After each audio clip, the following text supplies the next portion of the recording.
Welcome to part 3, episode 17 of Top Rope Reality. It's your favorite part, Countdowns.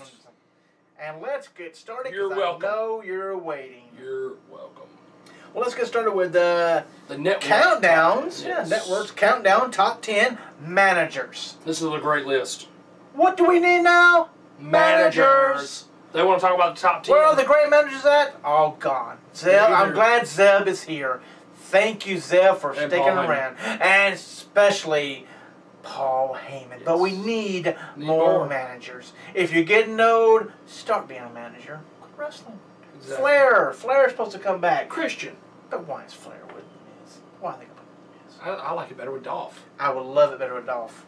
Put Christian in there. Start a new Four Horsemen. Christian, yes. Because he can't wrestle no more. He got all the concussions. But we need more managers. We do. We need more valets. Hey, some of these cute girls you hire, they can't wrestle a lick. Yeah.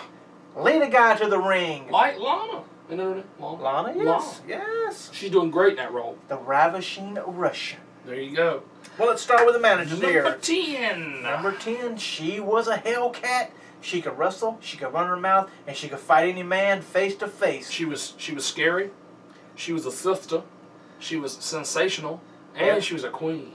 Was one and only Sherri Martel. Sensational Sherri Martel. Exactly. Yes.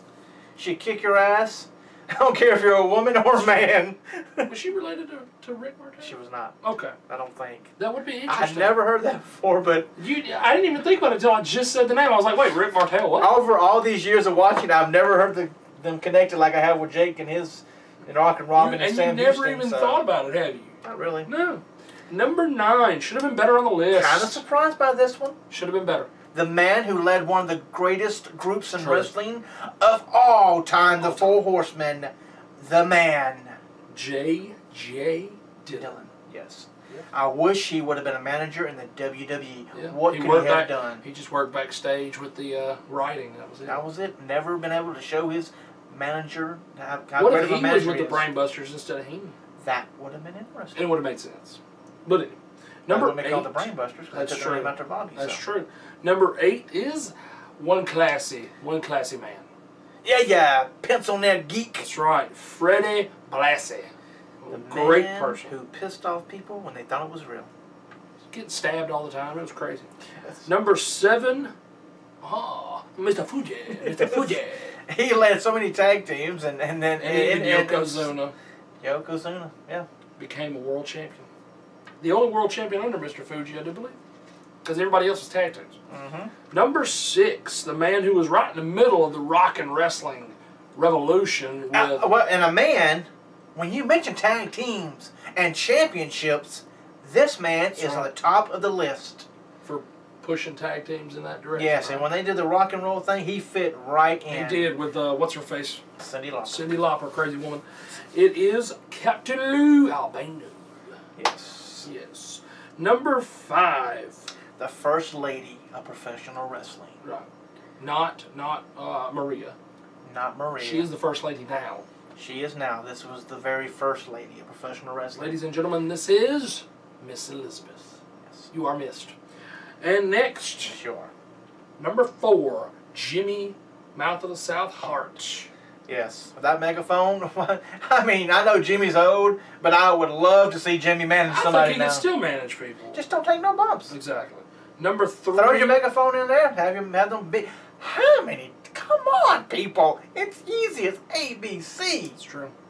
The next 2 are both Pauls. Number 3, current manager right now, Mr. Paul Heyman. It would have been nice for Zeb Coulter to be in here.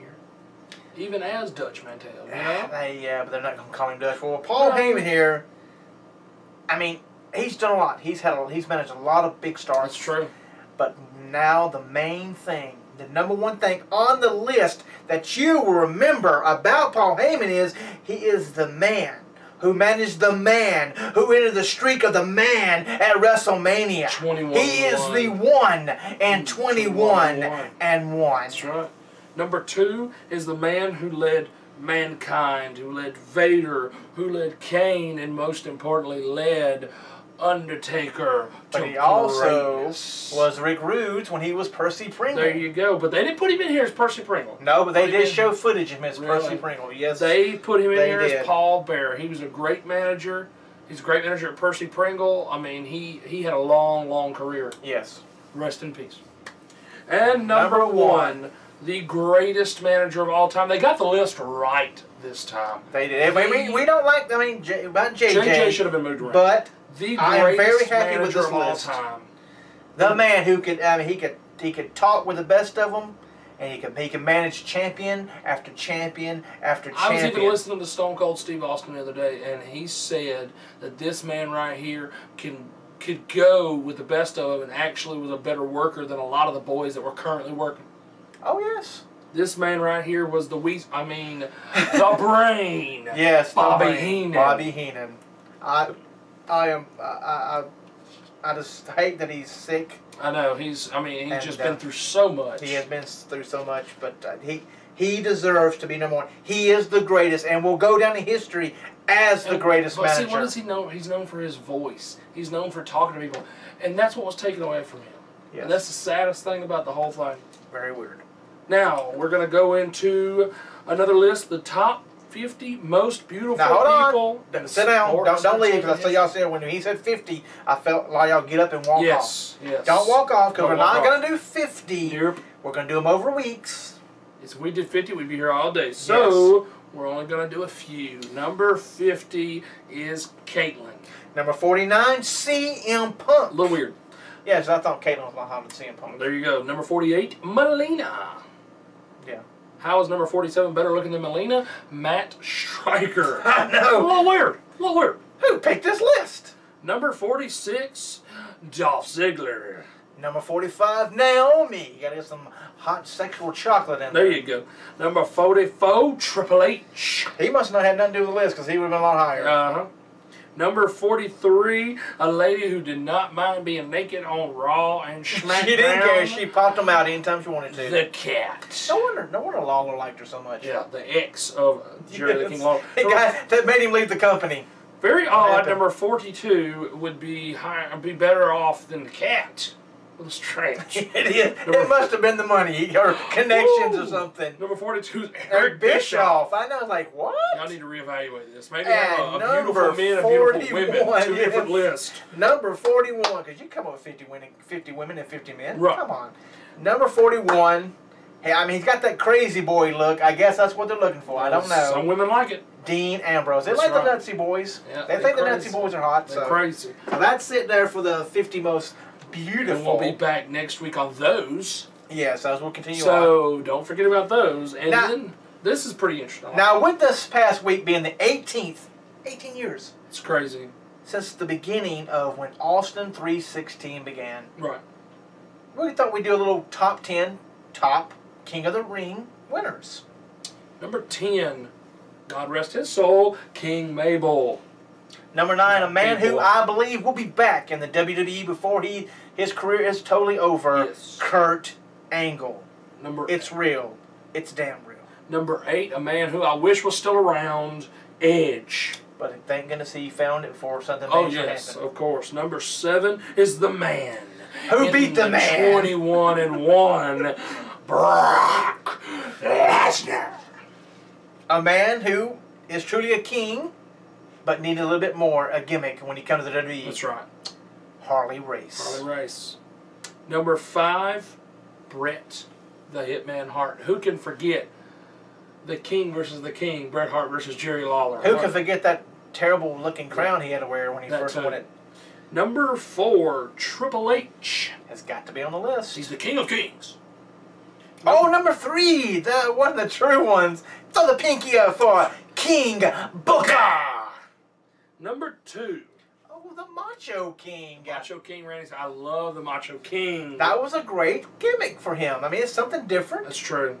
Number 1. Number 1. The one that... who started the Austin 316. Thing, yes. Stone Cold Steve Austin. Was the number 1 king. And then we're going to continue on with the 15 most underrated stables of all time with the Union, York Foundation, and La Familia. So far. Now we have the Natural Born Thrillers from WCW, all the guys from the power plant. Yeah. Number doing something with them. Yeah. Number 11, Right to Censor, led by Steven Richards. And number 10, the stud staple with Colonel Robert Parker, along with a lot of people. Steve Austin and Terry Funk was a little weird in that group. And Art Anderson. Anderson is strange. And don't forget Bunkhouse Bucky. Of course. He had, whenever Robert Parker or I'm drawing a blank on his name. Trying to remember his real name, huh? Yes, I'm trying to remember his name. I know Bunkhouse Bucky. Jimmy Golden, yes. Yes. But anyway, Colonel Robert Fuller. Robert Fuller. He was also Tennessee Lee. He has to bring in his buddy that he stuck with forever in Montgomery. Okay, now we're going to finish off the list of the top 25 best Intercontinental Champions of all time. We had Shelton, Cody, Steve Austin, Jeff Hardy, Goldust, Jeff Jarrett, The Rock, Edge, Greg Valentine, Triple H, RVD, Don Morocco, Shawn Michaels, Pat Patterson, Rick Rude, Tito Santana, Randy Orton, Pedro Morales, Bret Hart, and the Razor Ramon. But number 5 is the greatest one of all time. Greatest. The Honky Tonk Man. Number 4. Mr. Perfect. Number 3. The Ultimate Warrior. That's right. Number 2 has been he's had the most reigns of anyone as an IC champion, and that is Chris Jericho. And number 1, one of the greatest of all times on my top list. Oh yes, he is in the right place to be number 1. He is. The Macho Man. Randy Savage, snap it to a Slim Jim. Well, that's it for countdowns. I know you're exhausted. We are. But we'll be right back. But you love episode 18 for more countdowns, and you know you love them. So when you see it, just when you point to us, just scream out, "Countdown!" And we know what you mean. We'll be right back for part 4 to talk about a little Ring of Honor. About their first pay-per-view they had. It was a doozy. We'll be right back. Right here on YouTube for Top Rope Reality.